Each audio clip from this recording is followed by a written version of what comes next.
would, stand with me for the Pledge of Allegiance.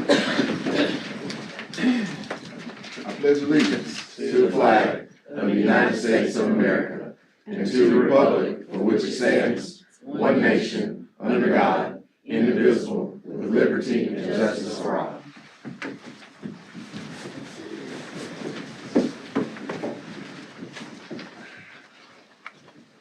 In accordance with South Carolina Code of Laws 1976, Section 30-40-80E as amended, the following were notified of this meeting: SC Now, WBTW, WMBF, WPDE, the posting carrier, and posted on our district website at fsd5.org. Mr. Goldman, would you have something for us, sir? Absolutely. If you will, let us pray. Father God, I just thank you tonight for bringing us here together this evening. God, we're grateful for the opportunity to gather together to serve our students, our staff, and our community. And as we begin this meeting tonight, we just pray that you will fill this room with your spirit, a spirit of unity, a spirit of respect, to help us and to give us wisdom and knowledge and understanding to listen, to speak, and to work toward decisions that reflect your wisdom, your compassion, and your love. God, I just ask that you'll continue to protect our district, our school, our families, and help us to make the decisions for Florence School District 5 that align with your will. Guide us tonight so that our thoughts and that everything we do honors you. And we're thankful for the blessings that you've given us this year.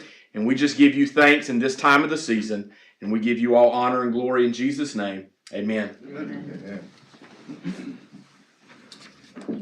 Our agenda is in front of us. I will now entertain a motion to approve the agenda. Make a motion, we approve the agenda. Second. We have a motion that's properly second. All in favor? Aye. Opposed have the same right. Hearing none, the agenda is set. First item on the agenda is the recognition of re-elected board members and the oath of offices. At this time, we have 3 board members that have been re-elected to serve as Board of Trustees for Florence County School District 5. So I'm going to call each of you up one at a time to take the oath of office as you continue your seat as a Florence 5 board member. First, I'm going to ask Mr. Urban Richardson, seat 1, who has served as a board member since 2019, to join me here. If you will place your hand on the Bible, raise your right hand, repeat after me. I do solemnly swear I do solemnly swear that I am duly qualified, that I am duly qualified, according to the Constitution according to the Constitution of South Carolina, to exercise the duties exercise the duties of the office of the office to which I have been to which I have been elected, elected, and that I and that I will, to the best and will to the best of my ability, of my ability discharge discharge the duties duties thereof, thereof, and preserve, preserve, protect, and defend defend the Constitution the Constitution of South Carolina of South Carolina and and of the United of States. the United States. So help me God. So help me God. Thank you.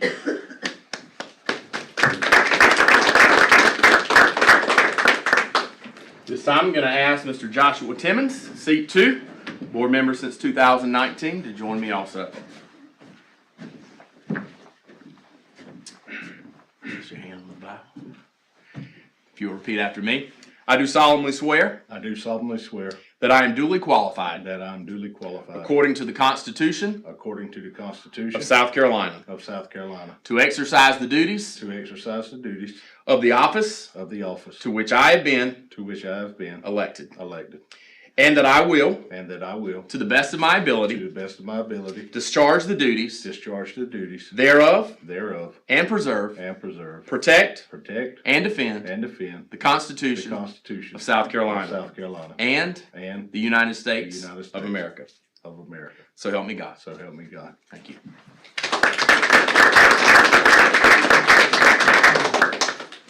This time I'm going to ask Mr. Roger Adam Parsons, seat 5 at large, board member since 2022. 2002.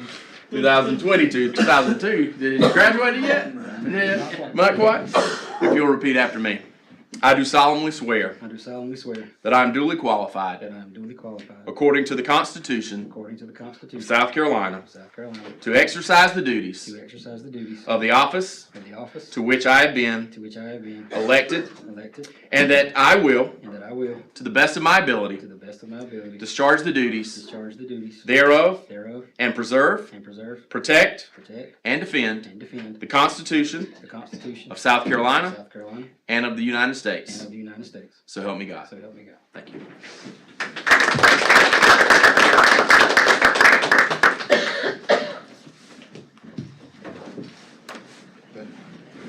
We will now move into our public forum portion of the meeting.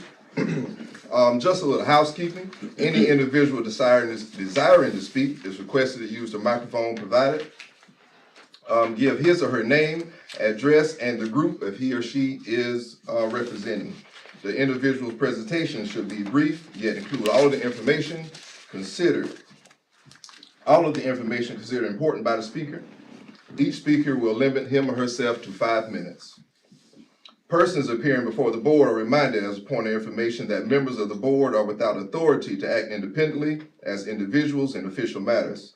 Thus, questions may be directed to the board, but answers must be deferred depending consideration of the board.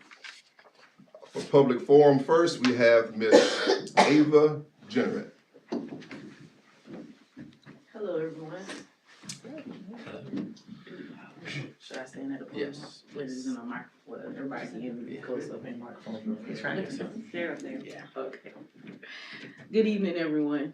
Good evening. I got you right. Thank you so much for giving me the opportunity to speak to you all. I come here as a native of Johnsonville, as a student and a product of Florence District 5. I come here with the hopes of being able to amend what has been broken in the community with the trust between parents and the community with the school board, as well as here on the behalf of a specific student. These are the parents of Khalil Lewis, Dewan Lewis, and Shavita King. Both of them were students here at Johnsonville as well. He's a part of my family, the Generate family, and we're very deeply rooted within the town of Johnsonville and in the community and in the school. I'm here just to speak to you guys about second chances. We're aware that there were some things that occurred, some decisions that he's made as a child, but now he has paid for those decisions. DJJ has released him, and his parents are here to devote to that. He's shown good behavior. He's currently been taking classes that the principal, Mr. Fleming, enrolled him in to make sure that he's set on track to still graduate. I'm here on the behalf of the family to see if we can give him a second chance. He's very aware of what is not acceptable, what he's to not do. His parents have him on a tight leash as well to make sure that he abides by that. He was a star athlete while he was here, playing basketball and in sports. It would bring great light to Johnsonville that he's welcome back home, where he could continue to give positive light, be a peer amongst his peers, and also a leader amongst his peers, and also show that here in Johnsonville we can give second chances. Quick brief, there's a book called The Pack about three African American males that went on to be great doctors, renowned authors and doctors. One of them, which happens to be our cousin, Dr. Sampson Davis, he had a very similar case to Khalil's. He had assault with a deadly weapon. He did a lot of things, shooting. He was trying to be a gang member. He went through DJJ. He went through all the things that Khalil went through, and they welcomed him back. Now he's a world-renowned doctor, an ER doctor in Newark, New Jersey. He's doing awesome things. I'm looking forward to getting him to come here and speak to the students. And I also spoke with Superintendent Goins and Principal Fleming about this as well. So I wanted to come here. I know that you guys, I can't make you guys decide or sway you, but I just think that with the light of what occurred with Mr. Raymond, and I also interceded and came in on that as well, would be great to see that still happen amongst the kids, because these kids are not adults, they're children, and they understand that kids are going to be kids, even if they take matters into their own hands and decide that they want to be adults. But it's up to us as a community, as an administration, to give them those second chances and make sure that we hold them on a tight leash. So I wanted to come here and intercede on the behalf of the community, intercede on the behalf of my family, and hope that you guys would find it in your hearts to give him a second chance as well. And I look forward to doing this with any family that would need my services, and also the school as well. So thank you so much for having me here and listening to what I have to say today. Thank you. Thank Oh, you. by the way, just want to say this. He's in school for carpentry. He'll be carpentry ready when he graduates in 2026 as well. Thank you. Thank you, Ms. Jeanette. There are a few other names here. We're gonna give everybody a chance if they've signed up. Do they wanna say anything before we close the public forum So section? that was the list for her to sign up to speak? Yes, ma'am. Just, I didn't cheat, I'm sorry. Just mark me out of there. Okay. If there is no one else for public forum, we'll move right into our, Do you mind if I speak? yes, ma'am, your name is here.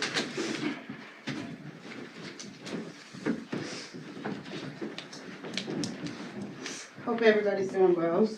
I am Shannon Woodbury at 1332 Kingsbury Highway in Johnsonville, South Carolina.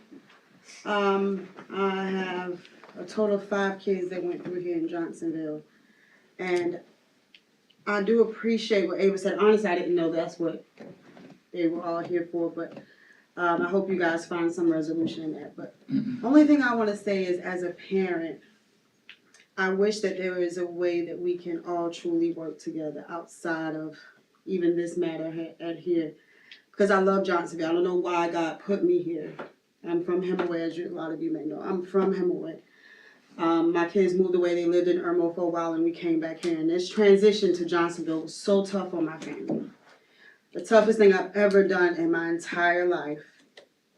But I'm going to be honest, Mr. Goins, you helped us out a lot. And I do appreciate that with you. But we faced a lot of challenges coming here. And it was tough because I feel like we're good people. We try to do right by people. You see, we try to do things in the community. But it's hard to be accepted by everybody just because sometimes of things you've been through or even the way you look. So I know a lot of you know me as the loud Shannon or the mean Shannon. I'm okay with that. I'm okay. I don't want to sit back and be quiet anymore. I even been to a few of the meetings prior and I was quiet. But I wish and I hope that you guys can, at least you see me in the street, talk to me, because a lot of you don't even speak sometimes, but my best friend here, Tim, I love him to death. Because I am here to help. I'll do whatever I can for anybody. I don't care who it is, but I do believe we all deserve a fair shot. A fair shot.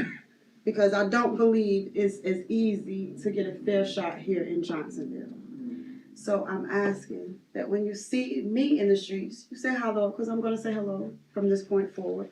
When you see children in the streets, you say hello, because I want them to be more open to speaking to people on the school board, in the teachers. So because we have a building here in Johnsonville, and my next youth event is going to be the students coming and giving gifts to everybody not everybody, but people on the school board, the firefighters, the policemen. I want the kids to be more interactive with adults and not be so afraid of adults. Be more open to coming to an adult and say, I have this problem or I have this question. You don't even know, y'all, it's so many kids that I watched graduate from Johnsonville, just in a little bit of time that I was here, coming to ask us about questions of going to college. And we're strangers to these children. It's not like I've known these kids all my life. So, and I'm pretty sure they've known you guys a lot longer. So let's try to work together so our kids can be more open to working with you guys as well.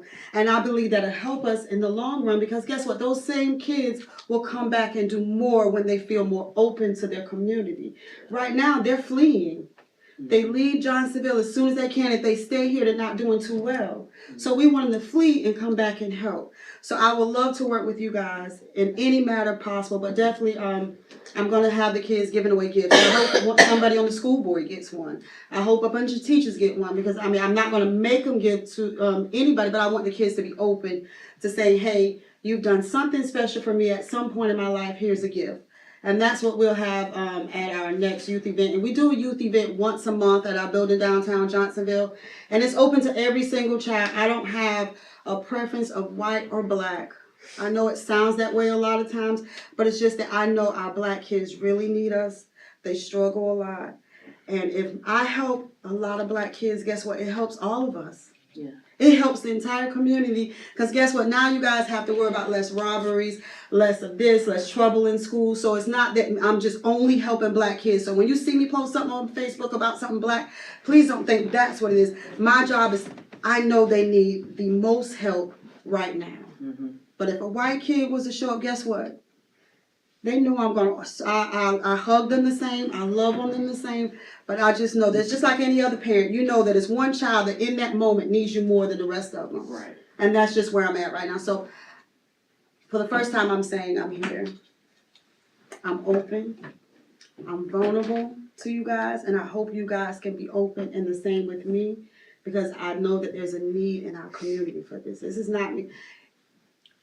It took me a long time to do this. Y'all know that. This has been, I don't know, but I'm here, and I'm going to try my best to be a lot more,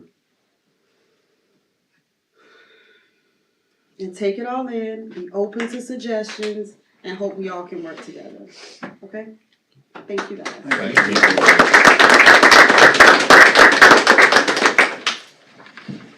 Okay, with that, we'll close public forum and we will move right along with our agenda.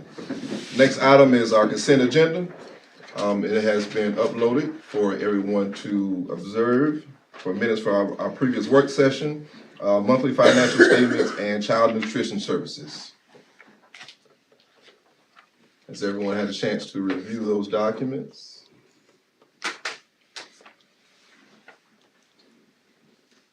If there are no questions, with general consent, we'll pass that along, and we'll move into our regular agenda, and we'll start with the presentation of our 24-25 fiscal audit. Ms. Brenda Jackson.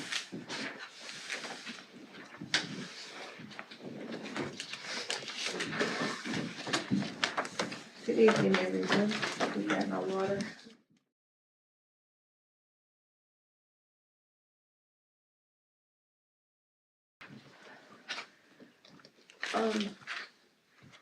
Once again, I want to thank the board for the opportunity to serve as your auditor once again. I want to thank Ms. Willis and all the staff for their patience. Ms. Wanda even told me I stressed her out this year, first time she's ever told me that. But it was a pleasure to work with it. You have an excellent staff who keep an excellent set of books and make it a pleasure to work. One thing you probably noticed is if you look through the package, you'll see the letters are stamped draft. That's nothing to do with your staff or anything that we did. The OMB has not released its final version of the compliance supplement. So we were working off of a draft version. Part of that had to do with the government shutdown, part of it said they were behind. So we were working off of a draft. State Department of Education still said the reports were due December 1st. So that was what they said do, was stamp them draft. And submit them. So that's why they're stamped draft. If, I don't expect anything to change because I have no issues with any findings to do with your federal programs, which is really all this has to do with. So there shouldn't be anything that will change other than taking the draft off of it. I just want to clear that up so you'll see with that big draft on your information.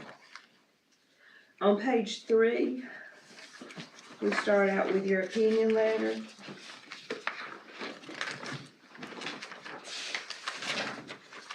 Your second paragraph there basically states that, in our opinion, your financial statements are presented fairly in all material respects. Once again, you receive what we call an unmodified opinion, which is the top opinion that you can receive.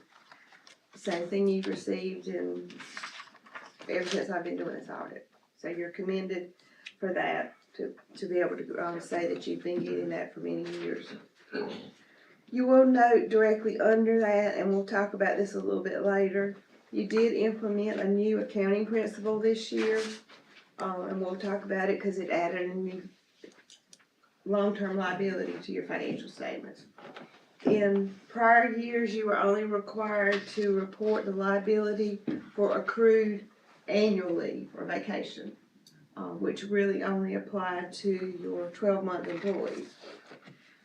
The GASB now has a new standard that says you have to report all sick leave, which now brings all your teachers and everything into it. So that brought your liability from 100,000 up to, I don't have it, we'll get the number in, 1.3 million. So you went from 100,000 to 1.3 million with that sick leave. Yeah.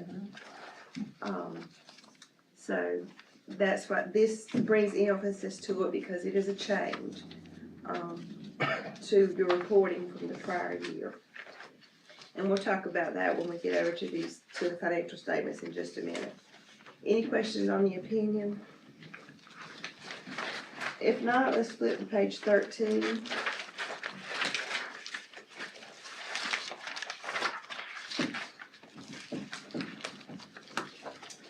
This is your statement of net assets.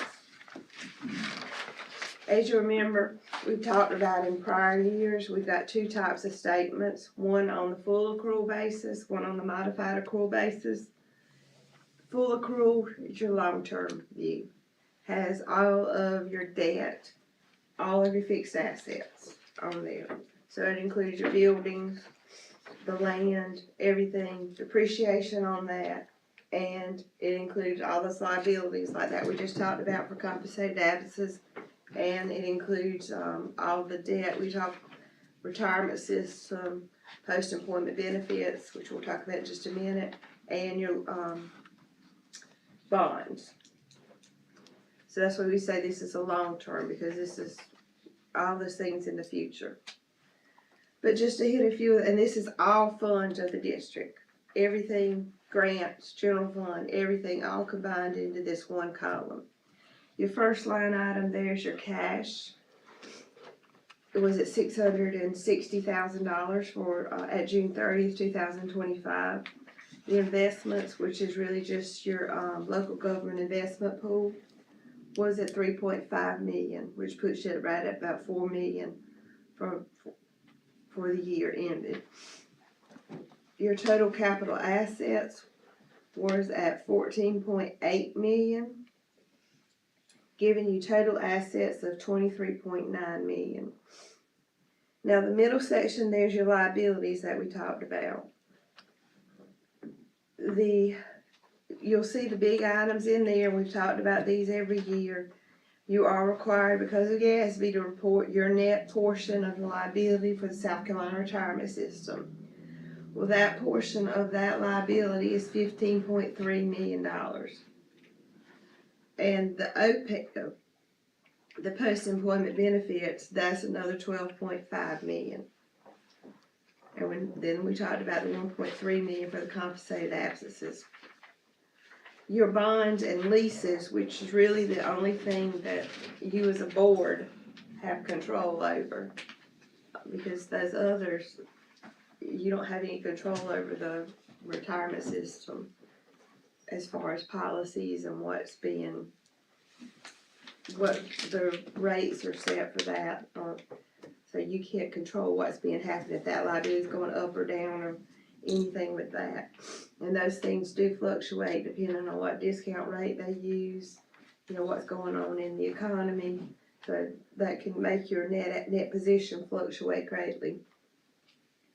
When you take all this into account, the assets minus the liabilities, you have a net position, and it isn't a negative, which is to be expected when you've got all that debt that you're forced to report on here, at 14.3 million. Now, if we didn't have that pension and OPEB liability to record, you would be at a positive of about 13.3 million. So I like to say that because you're not having to go out there and pay all that building and OPEB liability. And you're only required to budget for your, current contributions that are due the next year. So, any questions on anything on this page? If not, let's flip over to page 15.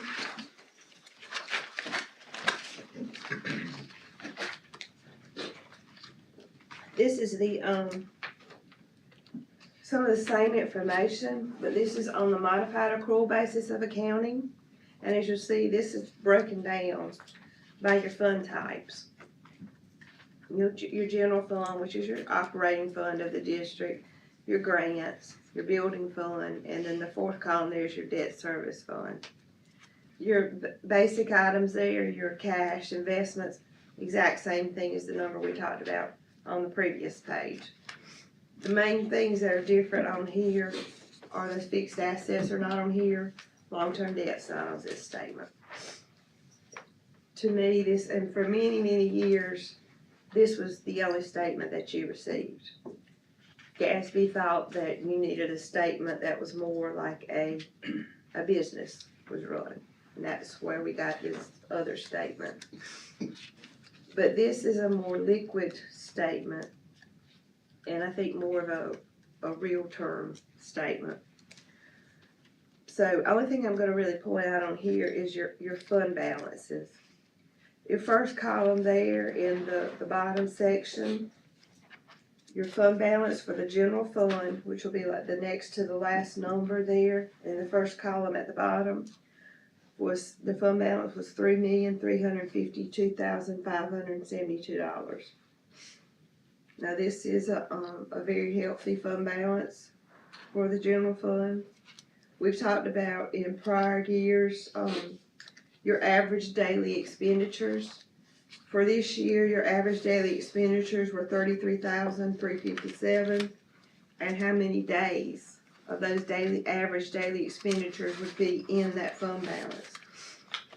This year you were at 100 days. In the prior year you were at 90 days. We usually recommend you be around 1 to 3 months. So you're at a good spot. You're at a healthy fund balance. On that same page, the second column there, you have some fund balances there for the capital projects fund.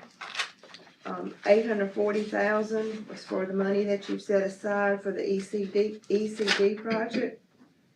You have some money set aside for the people activities of $296,000. And then up a little bit, you have some the money for food service, which is in two separate line items, $148,000 and the $18,000, which totals $167,000. Third column is your building fund, which has a fund balance of a little over $2 million. That's the remaining of your bond proceeds. And then the fourth column is your debt service fund. You have two parts to this. The first number there, the $496.32, those are the tax collections that have come in over the years to retire the debt. Those are restricted, it can't be used for anything but debt retirement. Those are handled by the Florence County Treasurer. The second number is the $387.94. That's money that you set aside to repay the concert funds that you did the energy program that you borrowed the money from several years ago. I think there's probably 3 or 4 payments left. 3. But you've already set that money aside to make those payments. Any questions on anything on this page?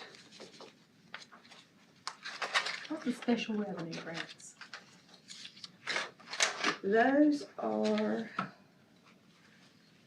see what the main ones are.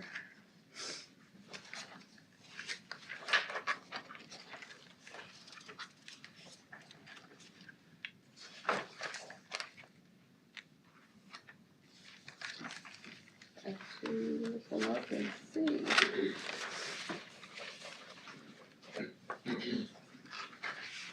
I know part of it is the technology funds, the, transportation funds that are, with the fees that you collect for that. Yeah, the transportation funds, which are where the programs will pay for using the buses. And that money's set aside for the future, like to replace a bus or so forth. That's $193,000. Technology fees, which are set aside for future technology needs, that's $41,000. So that's the two biggest items. Then there's a few other small ones in there. That's fine, though. But there, if you look at like on page, where it starts at. There's not a detailed balance sheet, but on the detailed, income statement starting on page 100, you can see the ones that have the fund balances on there. Okay, flipping on to page 17.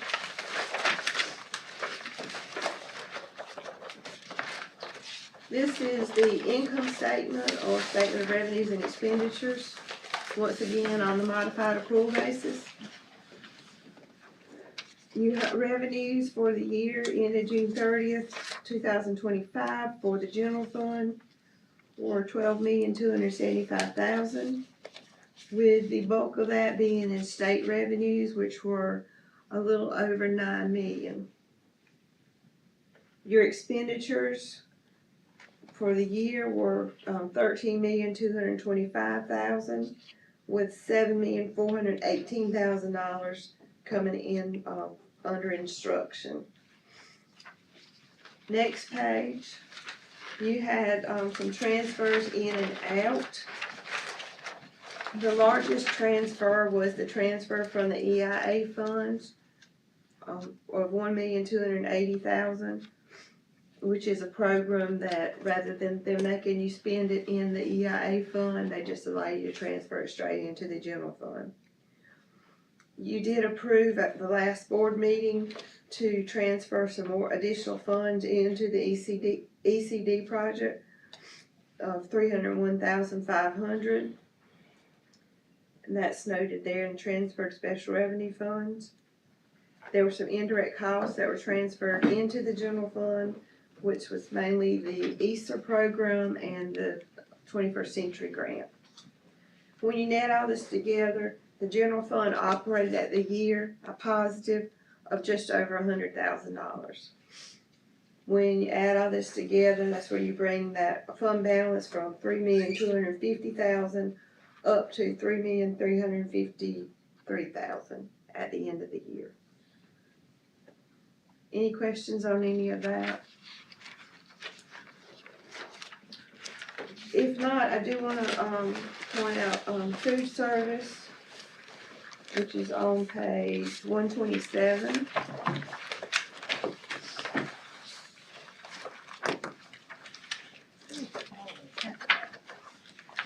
I should read it again.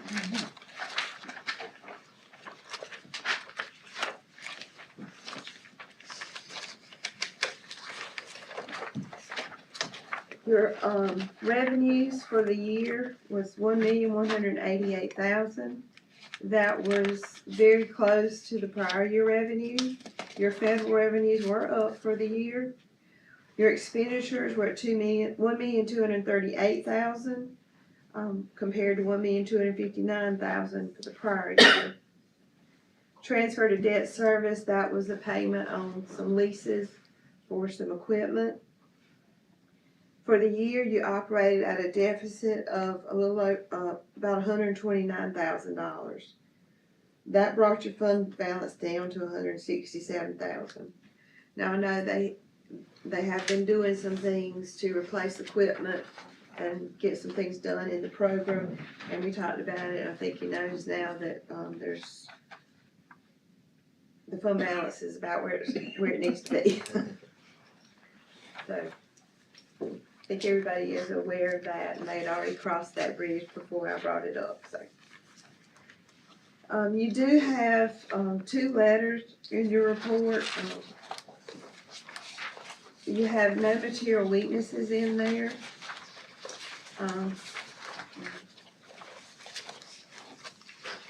Which is your worst, finding that you can have. You'd have the same significant deficiency, which is the, inadequate segregation of duties, which we've talked about every year. On page 66 and 67.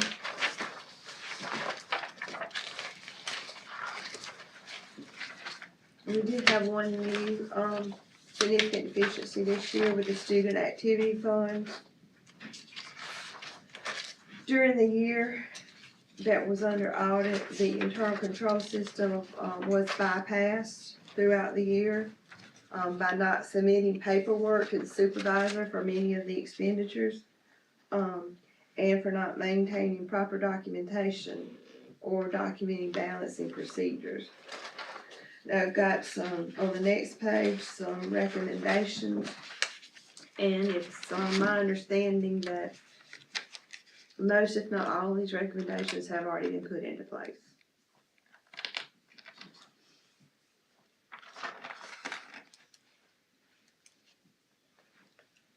Any questions on anything?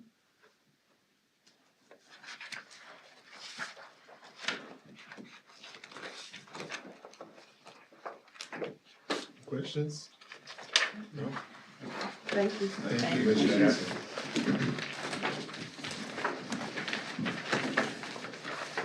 Okay. Moving right along with our regular agenda, we will move into our superintendent's report. Mr. Gold. Thank you. And thank you again, Ms. Jackson, for your hard work with our audit. We appreciate it.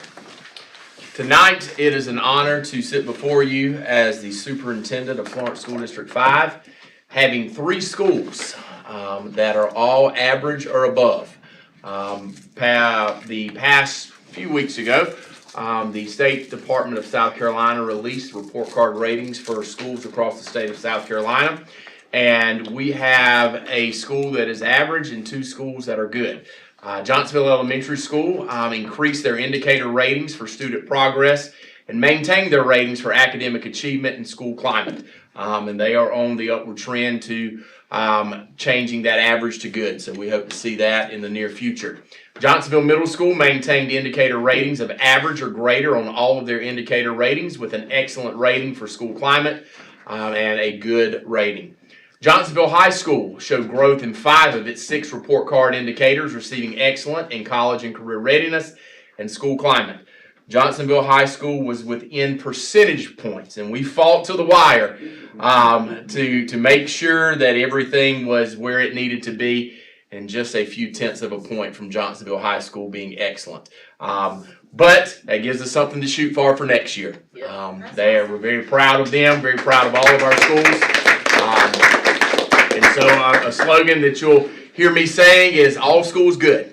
That is our goal, to get all of our schools good and continue to fluctuate in that excellent realm for our schools. So tonight, it's my honor to allow our principals of each school to talk to you a little bit about what's going on at their school and their plans to bring their report card ratings even higher.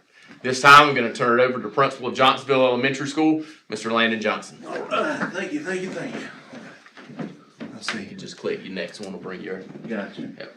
Got the right side up. Yeah. All right, so as Mr. Goins, thank you for, first and foremost, for giving me the floor and allowing me to explain ourselves. The last 3 years, we've been in average range at Johnsonville Elementary School. We actually, 3 years ago, 3 years of report card was a 44. The following year, the first year I got here, we bumped up 1 point to 45, and we've maintained that to a 45 this most recent report card. So just to go over a few of our points of emphasis of where we can grow and possibly bump average, because nobody likes to be the okayest. We want to be good, and we ultimately want to be excellent. But some spots here. Again, our average this year was 45. But academic achievement, we scored in the good range or in the average range. But what do we need to do to get to the good range?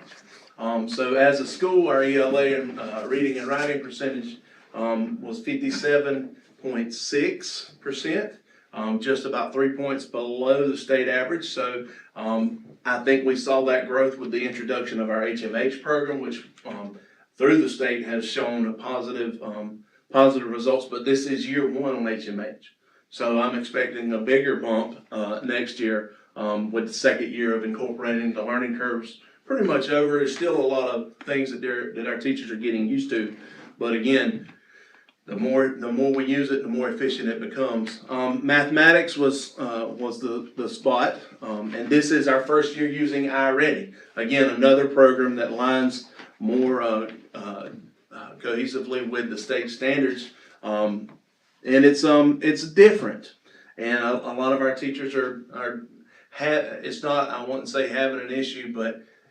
iReady math allows for more student conversations, and it's tough when all of us were taught, okay, drill, math, do this. Well, it allows students to explain how they got specific answers, and it wants you to know several different strategies to find the answer to certain problems, depending on the level. So I think that iReady is going to give us a natural and organic increase in math as it's being used. Again, this is a learning year we've been trained already, and we're still going through those observations and debriefings. But our teachers are seeing it, and our winter diagnostic is really going to tell the tale. Student progress, again, in the average range, but how do we get to good? This is where we could really earn some points. Some students who haven't given us their best, or perhaps haven't had the tools to give their best on these standardized and state tests. We're looking to increase that score.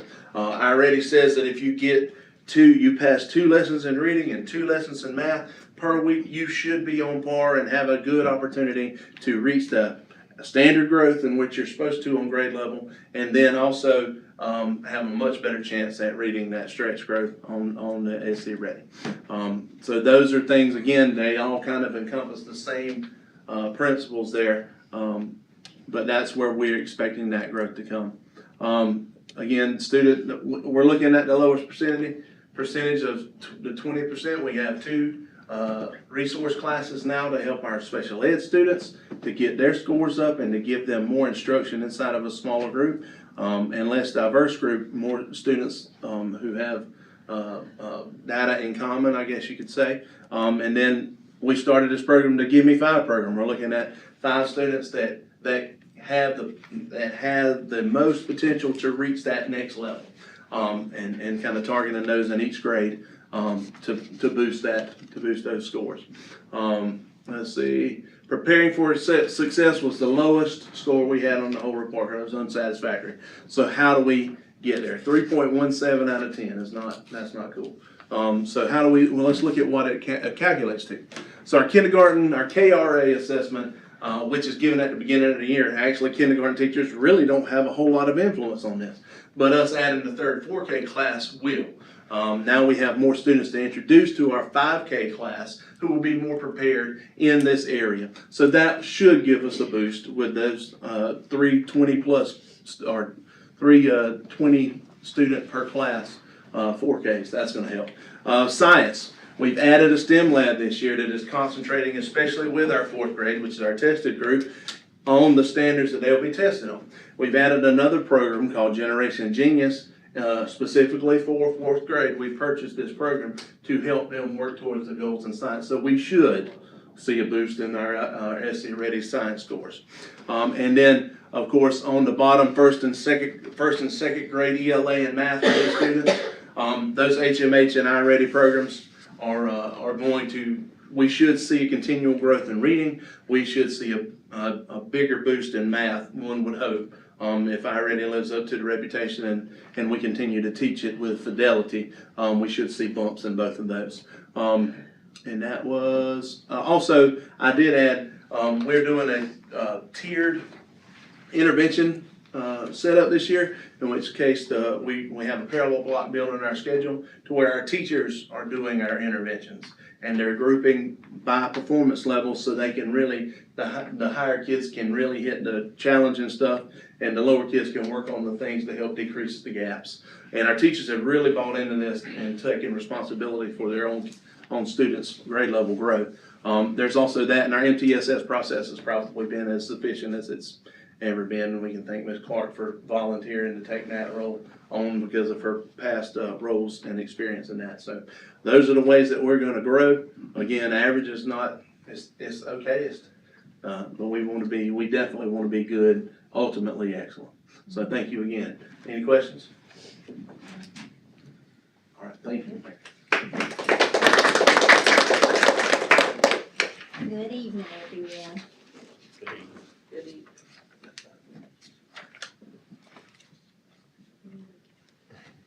So this year, mine's a little bit different because last year we were excellent and I was so excited to tell you that good news last year. However, our theme this year, we all know, is Together We Rise, and that is what we're doing at Johnsonville Middle School. We're not gonna give up, we're gonna get right back up there to excellent together as a team. So our score this year was good, 51. We missed excellent by 5 points this year. However, we're going to talk about some ways that we're working on trying to pull that score back up to excellent on our school report card. So with academic achievement, we maintained that average on the report card rating. However, it was a little bit lower than it was last year. With preparing for success, we maintained the average rating, but there again, still trying to get it to grow. Student progress last year was actually excellent. We're down to good with that. But once I kind of go over the different things that we're going to be working on this year, all three of those tie together in some of the strategies that we've come up with our school. Our school climate was excellent last year, and we were able to maintain that again on our school report. So we were super excited about that. So where do we still need to grow? That's what we're going to talk about. We're going to talk about that academic achievement with ELA reading and writing, JMS, for our children that were the percent met or exceeds. We were at 53.7%. The state was at 60.3%. I did a breakdown so that you could see where grade 8, grade 7, and grade 6 were in ELA. With math, the JMS was at 36% and the state was at 44.5%. And there again, you can see the different grades and what the breakdown was for academic achievement. So what I'd like to talk with you a little bit about now is what are we doing differently this year? What was keeping us from growing? I don't know if you remember last year when I stood up to go over our report card rating last year, I told you that last year we had a different schedule. We just had a whole different structure. That was nobody's fault. We had some change with the amount of personnel that I had. That was due to some of that funding. I think she mentioned, our financial person may have mentioned some of that. Those funds were no longer there. So last year I was trying to figure out what we could do that would still keep that school doing what we were doing, because we had a 55, we were good, we missed excellent by 1 point. That second year we got excellent with a score of 56. So last year that structure changed somewhat and we came down 5 points. However, like Mr. Goins says, keep your foot on the gas and keep going, and that's what we're gonna do. We're really changing some things up in the middle school this year. We did a different schedule, a new improved schedule, and what I'd like to share with you is kind of how that enrichment period is working, because what I saw and what I was hearing my teachers say was they felt like that enrichment period, that remediation, was critical. And we're doing something a little bit different this year. We do have a designated period for enrichment, but we have all content area teachers that are remediating and all the instructional tutors, which are 2, that serve grades 6, 7, and 8. So I have those 2 instructional tutors working with that grade level when it's their enrichment time. So you're taking all the children that are in that grade level and you're splitting them up amongst 6 teachers. With that being said, you can group some classes, smaller than you can just between 4 teachers. And what we're doing is we are using our data to drive our instruction. And I think that is going to make a huge difference. Because what we were doing the first 2 years that our scores were really up there, the kids went through an enrichment period. All of the children did as they went through the schedule. So we're trying to bring that back together with the learning path for our Ready. We had our history teachers. They were doing that enrichment block with those children for our Ready last year. This year, I have the ELA teacher doing the Already Learning Path with their ELA students, and the math teachers are responsible for the Already Learning Path with their math students. I can already see a difference, especially with math, because we know the higher grade that you're in, the more difficult the math becomes. And at a middle school, teachers teach content based on what their specialty is. So sometimes when you're asking somebody to teach a higher level math, they are not as comfortable sometimes as that grade level math teacher is. So I think we're going to see a big difference this year, having that focus be back on the content area teacher with Already Learning Path, with the math teacher and the ELA teacher doing that. With that being said, one of the other things I'm super excited about this year for our enrichment classes is every Friday, Miss Leslie Huggins, our instructional coach, she meets with the ELA teacher and the math teacher. They plan the instruction that's going to take place in the enrichment classes for the following week, which is fantastic. You've got their expertise. We're using the data that we have from our diagnostics, our growth monitoring checks. We are really able to zoom more in on what's got to be done in those classrooms during the enrichment block. So I'm really looking forward to seeing what that's going to produce this year with our test scores. Mr. Johnson talked about the high quality instructional materials. It's our second year with HMH with reading. This is our first year with our Ready. That math curriculum is very rigorous.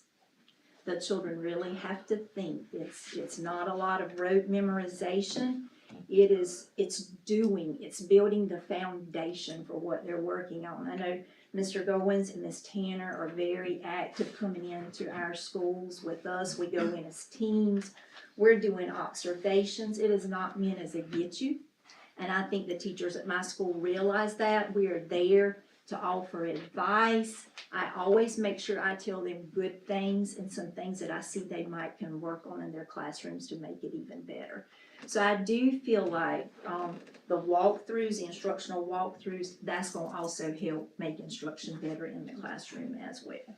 I do data crunches with my teachers. I planned on doing a data crunch today with my teachers with our Already diagnostic data that we just finished, but we had a lot of makeups to do. We've had some sick children on the 7th and 8th grade side, so after Thanksgiving, we'll be doing another data crunch with the information that we'll get from those diagnostics. And of course, I'm not going to go into all the incentives. We do lots of incentives with the children to encourage them to meet those goals.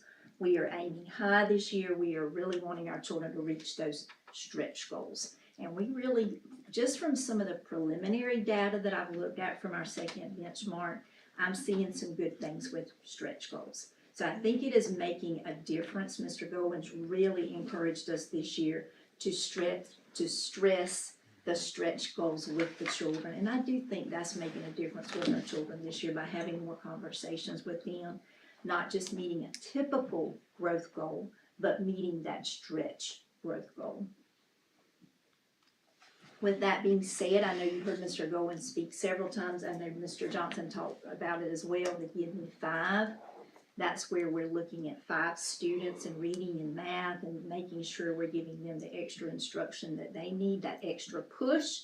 That does not mean that we're not helping other children who need it, but just really being tuned in to what their needs are and helping them make that growth. One of the other strategies that we have just started based on our principals meetings and academic meetings, we were talking about what were some other ways that we might could show growth that was taking place at our school. Not just with the diagnostics, but what would be another way that we could show that growth? And Ms. Tanner had some of those conversations with us. So we have a new way that we're going to do it. We're gonna make it a competition, because we found in our middle school students, they like to compete, see who can do the best. So this was, when we started this was week before last. We're not gonna put last week's up there because we had 2 days of diagnostics. Last week wouldn't have been a good week. But whatever happens this week will go up for week 2. But you can kind of see the first poster shows already reading. It's broken down by grades, and that will be displayed in the school building. They can see how well 6th grade did versus 7th and 8th grade in reading. And then we have a math poster. And what those percentages is showing are the percentages of lessons that the children passed for that week. So I think things are going to get kind of interesting. They are very competitive. So one of the other questions, I've talked about the areas that we need to grow in. I've talked about some of the things that, you know, what was holding us back, but you can't give up, and you just got to make it work. You got to find another way.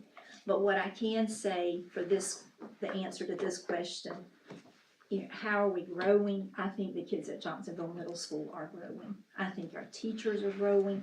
We have some really good PLCs going on with our teachers. And I just think overall, these high quality instructional materials, y'all know I've been around for a long time. And I'm telling you, these high quality instructional materials are some of the best that I've seen. They really are challenging our children to be thinkers. And in the world that we live in today, and the job market, our children have to be able to think. Does anybody have any questions for me? Terrell, did I do good? You're good.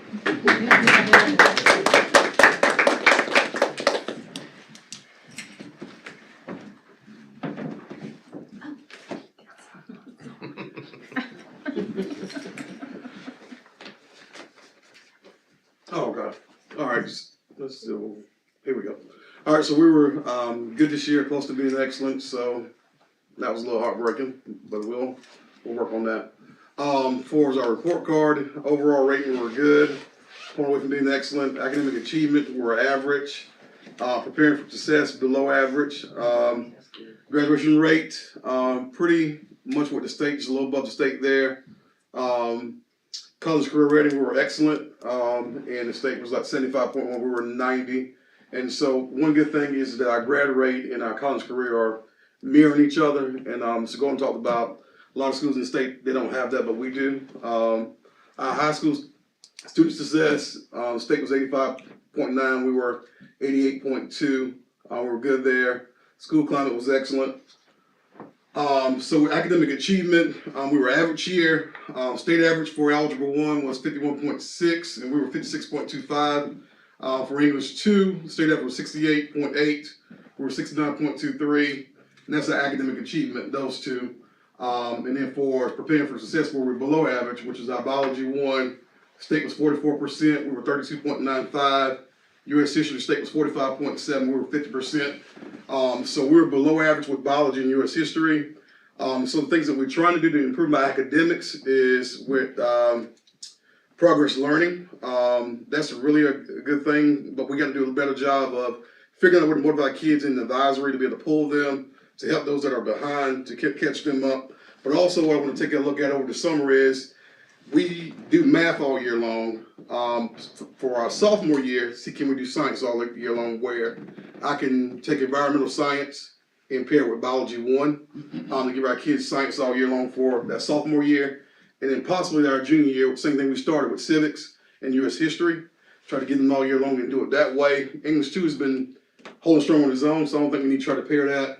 That's something I'm going to take a look in the summer and see what that help us, benefit us there. Our teachers have been going through some trainings, PD, especially in biology and U.S. history, so we've been doing that as well. College career, we've moved to the tier system. I think we're ahead of the game with that. A lot of our kids are already received tier 1 and tier 2 certifications. And so what we're going to try to do, if we can move the environmental sciences, probably put personal finance as a freshman course along with fundamentals of computing.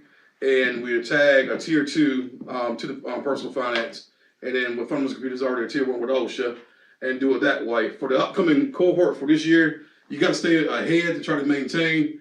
So we've got 87 kids in this current cohort, with 72 on-time graduates, 5 early graduates, 1 credential, and 2 self-contained.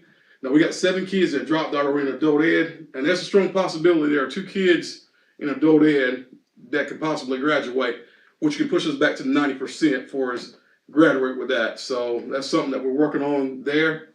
High school student success, that's the way it's calculated, is how you keep kids on track or you get them to the next grade, and also takes your previous year grad rate and makes it part of the equation, which is your 5th year graduates. Now we do have a kid that's probably can add to the numerator, who'll be a 5th year graduate. He's on pace to be able to graduate hopefully in May. Well, he should have graduated last year, but he didn't. But we got a chance, and he can help us there as well to move that to excellent.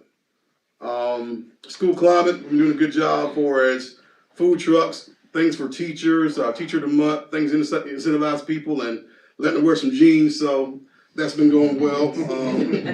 So we're trying to move in the right direction. Any questions for us? I have a question. Yes, ma'am. Out of those 2 students that you said that are would Khalil Lewis be one of those students? I don't know if I can say that. Well, I'm asking because I just asked his mother, could I get permission to ask that question with him being an adult? That's fine. Yes, ma'am. He is one of them. Yes, ma'am. Okay, I just wanted to know. Yes, ma'am. Maybe this is for all of the principals, and I hope I'm not out of line, but I heard a lot about teachers and pushing teachers, not pushing them, but I hear burnout teachers. So as a mother, I guess my question is, how can parents step in and help some shape, form, or fashion? There has to be something else we can do. I mean, even if, I know all before there was this whole COVID thing and a parent couldn't come in the classroom. Do teachers have assistants? Do they need an hour of somebody's time to help them do anything? Not even if I wouldn't go to my child's class, but I would say, can we, a parent, volunteer for another class if they have an hour of free time? I just know that I love most of the teachers if I know them, and I don't want them to be so burnt out because they're doing so much. So as a parent, this is what we're here for. What is it that we can do? Like you was talking about those 2 students, or that 1 student. How can a parent step in and help you guys push that student or be there for that student? Is it anything that student needs? Like, how can we help get you guys to that point? It's not just about the teachers. Right. The biggest issue that we face within the high school is that motivation of kids. Getting them to want to do that's the hard part. That's the hard part. I don't think that's you guys' role, because you guys can't do all of it, but. Ms. Woodbury, we truly appreciate the input, but at this point, this is not a Q&A. But there is a volunteer system that Ms. Robin can help you out with, but right now we need to stay on our agenda with our reports. All right, any other questions? That's it. Thank you, sir. All right. Thank you. This time, I'm gonna ask Ms. Tanner real quick to come and give us an accountability report.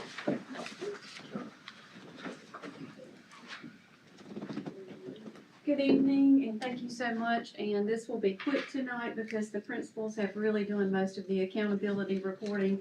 And let me just say to you, you all already know it, but they are so conscientious and diligent about what they do.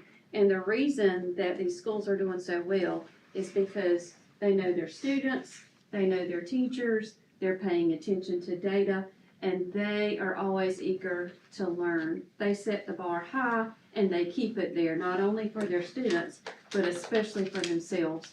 And that's why you see these schools excelling the way that they do. So just want to give them a shout out. And today is Mr. Fleming's birthday. So just a couple of school highlights. All of these schools involve the community. There were some great Veterans Day celebrations that some of you probably participated in or saw at the school. They did a very sweet parade through the hallway, and the children sang, and it was just really, really sweet. And they had a breakfast. And then the middle school, after they finished up at the elementary school, They had a car line parade, and those middle schoolers were so excited, cheering, and they served hot chocolate, and it was a really great day. And then that same day at the high school, Miss Hodges, the art teacher, she got awarded a Santee Electric grant for art. So just a lot of good things going on at all of the schools this past month. In terms of assessments, we have checked a lot of things off of our list since our last meeting. The 8th grade and a couple of 7th graders, they finished PSAT, and I saw on their website today they had 2 junior scholars from that group. Wow. And we'll be celebrating those students in the near future. ASVAB was completed at the high school, pre-ACT and WIN were done. JMS completed they're finishing up their winter diagnostic. And hold on to your hats because we're getting ready before Christmas break to do a whole lot more assessment. The winter diagnostic for iReady is going to take place as soon as we get back from break at the elementary school. Then at the high school, we're getting ready to do all of that EOC testing starting the Tuesday we get back from Thanksgiving break. And then we will finish up the 18th and 19th with exams at the high school. One of the things that Ms. Morandi brought out, and we have been very attentive and diligent to do, is we have spent a lot of times in classrooms, not just the principals, but one of the tasks that Mr. Florence, when I got here, he was very intentional that he wanted us as leadership teams to be in classrooms together. And so I just pulled together some data. We do several kinds of walkthroughs in addition to the required formal observations that these principals have to do. But we have targeted specific standards that we are looking at for teachers each quarter. And so the F5 walkthrough is those standards that we have identified that we are looking for when we go in. We tell teachers what they are, they study them together as schools, teachers know when we're coming, and so that's one type of walkthrough. Elliott is a type of observation, whereas our walkthrough looks at teacher behaviors. The Elliott is a Cognia tool, and we'll get ready to go through Cognia again, our accreditation process in 2 years? So we are still conscientious to using their tools to be ready and demonstrate that we are growing our system. It looks at the student perspective of the classroom. So you get 2 different views of what's going on in the classroom. So we put those back in, or we got everything set and ready to go by September. We added those to our observations. Again, we go in as a leadership team. Our Ready has been in at the elementary and the middle school. And I shared with Mr. Goins, I said, look at all these observations that these principals have done and we have been a part of with them. And you can see in August, when we were just starting out, we hit about 30. By September, we were up above 80. Then in October, we were right at 100. November, we are already at about 70. So we have done over 276 classroom observations since August. And I shared with him, I would put those numbers up against almost any district team of how many times they've been in classrooms, almost anywhere. And so we're just really proud of the work that they do. And again, as Ms. Squire said, it's not about a got you, it is what does effective teaching look like, and are we hitting that standard? And what are the areas we're doing really well in, and where can we grow? Because better teaching and better instruction means better student learning. So we're really proud of that. We're going to continue to work hard to be in those classrooms together as a team. These principals, they are learners. And this is the most recent professional learning. We meet together as principal teams, academic teams. Our last meeting last week, This is one of the indicators that we look at. This is the questioning indicator that I just talked about. One of the standards that we go in, and that's on our list this month. How are our teachers doing on questioning? So we took that indicator and we really dug deep into it, because this particular indicator, as we learn together, on the surface it's like, well, how much can there be? Just ask some questions. But it is so much more than that, because when we ask the right kinds of questions, the right levels of question, we can engage and we can move up those higher level thinking skills and problem solving for our students. So they are learners together, and they work really hard to make sure that our teachers have this information and that we know what we're supposed to be seeing when we go in those classrooms. And that is all I have for us this evening. Any questions? Okay.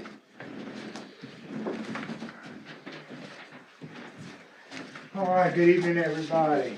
I have got a very brief report for you guys tonight.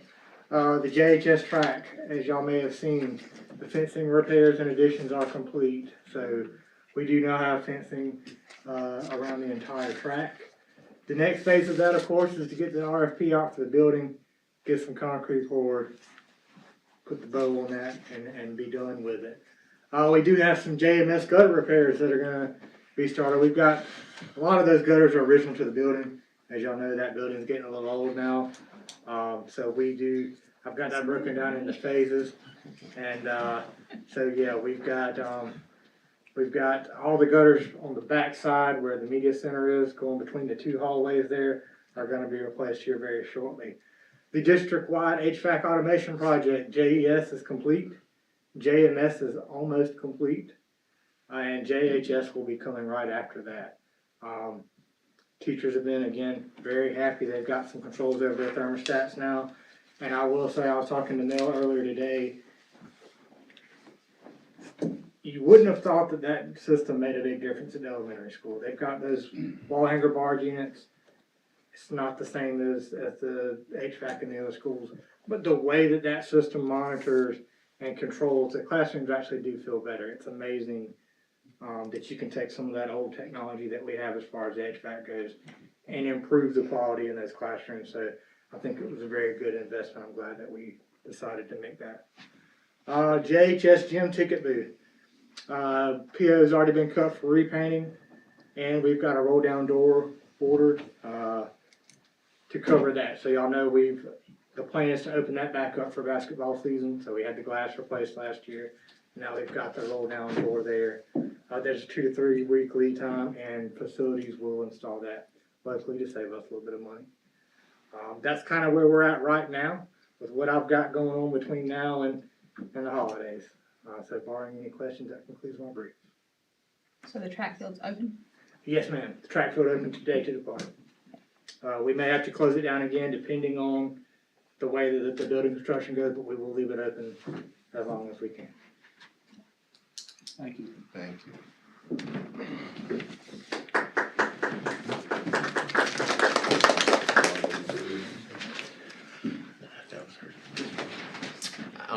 Just some updates, because I know that the month of December we don't have a formal board meeting. So before we get back, we will have basketball season starting. So did want to make sure you had a copy of our basketball schedules for both the high school and the middle school. They are posted up there, but you also have a paper copy there. We'll be beginning December 1st for the first official games. Boys, girls, JV. And middle school basketball. Different places, a lot of different times, some overlapping events, but a lot of great games. Looking for a great season this year for basketball. Also, just some upcoming events to make sure that you are aware of. Tomorrow night, we'll be having the Johnsonville High School School Improvement Council meeting at 6 o'clock at the high school. Junior Beta Club induction will be on the 20th of November at 9 a.m. at the elementary school. And the Miss Golden Black pageant for Johnsonville High School will be at 7 p.m. on November 20th. And I believe that is at the elementary school gym, correct? Yes. And then before you know it, Thanksgiving break will be here next Monday. Starting next Monday, we will be on Thanksgiving break. And then throughout the month of December, in January until we get to our next board meeting, a lot of things going on in December. Ring ceremony, of course, our board outing on December 9th, JMS choir concert on December 11th, the JES Christmas concerts on December 16th, and then we will have half days of school on the 18th and 19th, and then Christmas break will begin on the 22nd. So a lot of things going on in the month of November and December, and then we will pick back up in January. Again, our semester ends before the break this year, but report cards will go out once we return back from school in January. Any questions? That's it. Thank you. Thank you, Mr. Goen. Thank you to all the principals and staff for all your hard work you do for the students of Florence School District 5.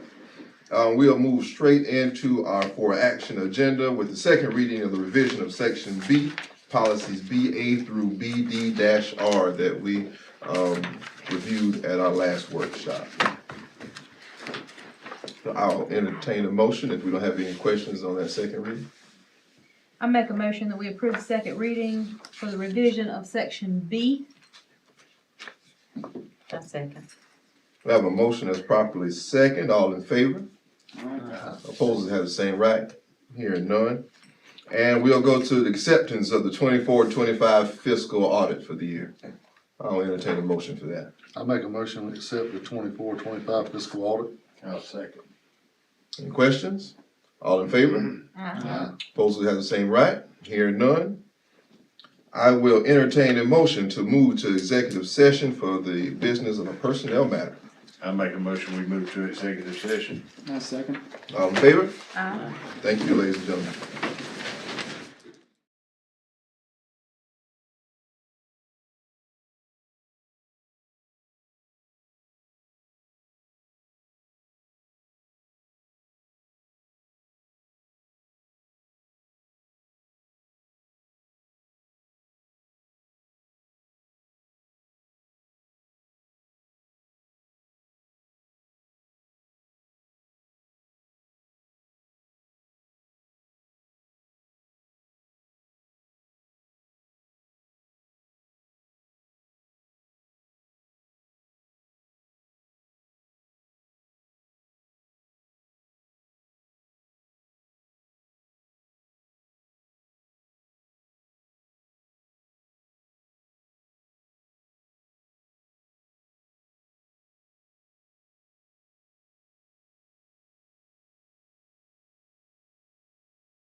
I'll entertain a motion to come out of executive session. I make a motion, we exit executive session. I'll second. Okay, so we'll move into our next part of our agenda, which is the election of officers. Currently, all positions are vacant, and the floor will be open for nominations. At this time, I would like to call for nominations for school board chairman. I nominate Deanna Green. I'll second that. All in favor, aye. Aye. All opposed, same right. All right. At this time, congratulations, Ms. Green. At this time, I would like to call a nomination for vice chair. I nominate Joshua Timmons. I second. All in favor? All right. Aye. All opposed, have the same right. Thank you. Congratulations, Mr. Timmons. And at this time, I would like to call nominations for secretary. I nominate Miss Mary Powell. I'll second. All in favor? Aye. Opposed, have the same right. Being none. Congratulations, Ms. Powell. At this time, we have nominated and elected our current positions for school board of chair, Ms. Deanna Green, for vice chair, Mr. Joshua Timmons, and for secretary, Ms. Mary Sissy Powell. Congratulations. Yes, congratulations. At this time, I will turn it over to Chairwoman Green. At this time, I'll take a motion to adjourn. I make a motion to adjourn. I'll second that. All in favor? Aye. Thank you.